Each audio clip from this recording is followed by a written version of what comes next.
A satirical look back at some of the quirkiest, most eyebrow-raising things that happened in the sports world this week.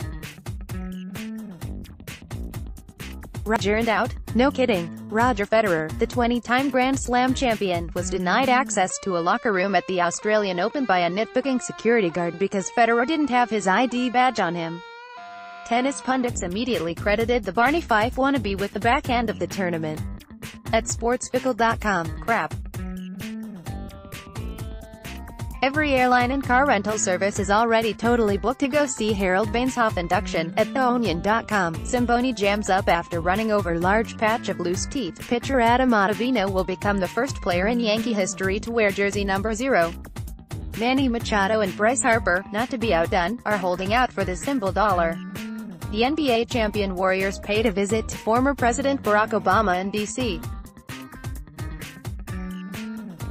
during their trip to play the Wizards. Apparently, it was such a last-minute deal that there wasn't even time to have hamburgers and pizza delivered.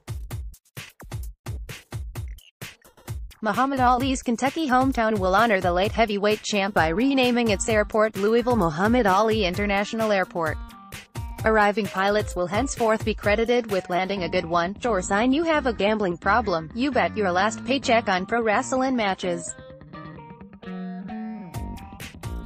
That Pennsylvania man arrested in the middle of the night for stealing guitars from a music store yelled to a TV reporter as he was being led away, "Go Eagles, be close, but no guitar." The officiating crew that worked the NFC Championship game was forced to flee to another hotel that night after being harassed by angry Saints fans. In other words, they got their backfields in motion. Golf Digest is struggling to come up with advertisers.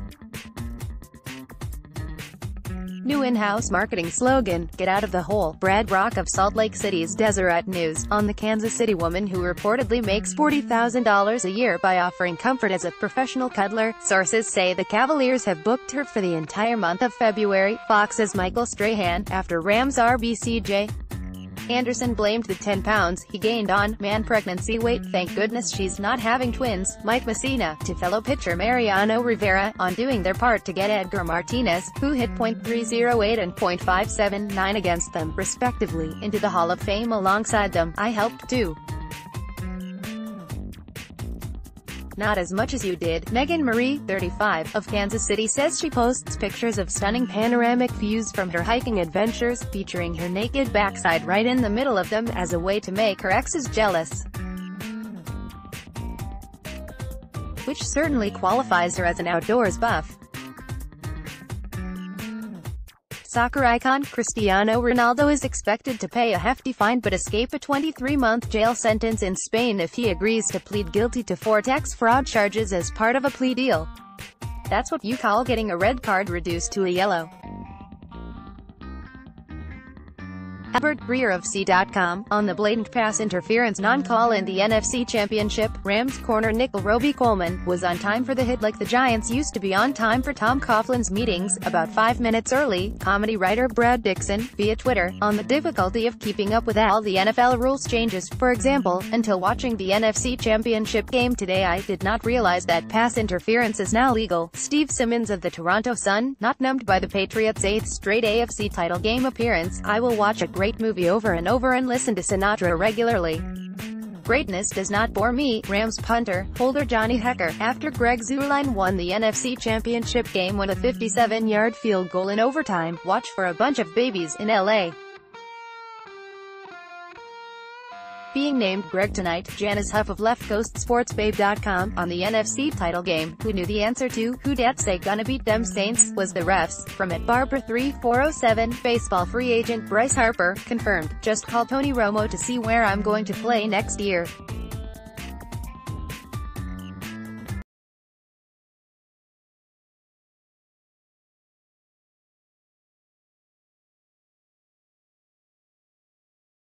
Don't know about back-to-back MVPs, but we certainly like Harden's chances of winning this year's Robbie Benson Award.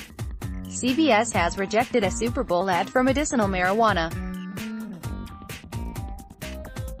But if you thought the pot moguls were upset about the news, you should have seen the folks at Frito-Lay. A lovelorn moose chased skiers and snowboarders at Colorado's Tony, a Breckenridge ski resort. B. Frostbite Falls. Larry Fitzgerald hit a hole-in-one while golfing with former President Barack Obama in Juno Beach, Florida. Though it would have been bigger news if the sure-handed Fitzgerald had taken a drop. Nike's latest basketball shoe comes with a smartphone app that laces them up. Suggest marketing slogan, "We're behind you, win, lose or tie." Retired first baseman Kent Herbeck to the St. Paul Pioneer Press, on his only at-bat in the pro camper game at the Twins' week-long fantasy camp in Fort Myers, Florida, popped out to second base. "Yeah, I've still got it." Jack Finarelli of sportscurmudgeon.com, on being required to wear loose-fitting clothing to an exercise class he signed up for. "If I had any loose-fitting clothing I would need the bleep in class." R.J. Curry of sportsweek.com, with 3 suggested titles for a women's curling movie. 3. Brush Brush Sweet Charlotte. 2. Aaron Rokovich. 1. Kiss of the Slider Woman. Bob Molinaro in the Norfolk Virginian pilot, on college basketball's regular season, without the brackets. College Hoops' intramural sweating. Comedy writer Tim Hunter, on Colorado State selling wine and beer at home basketball games. If you've seen them play, you'll understand why. Jam the Rock of Jokes. pjam.blogspot.com, after the Jets' Jamal Adams tackled the Patriots mascot during a Pro Bowl function, knocking the wind out of him, which for once was a deflation that wasn't caused by Tom Brady. Comedy writer Alex Kaseberg, on Adams' infamous takedown. "That story again. A New York Jet actually was able to tackle someone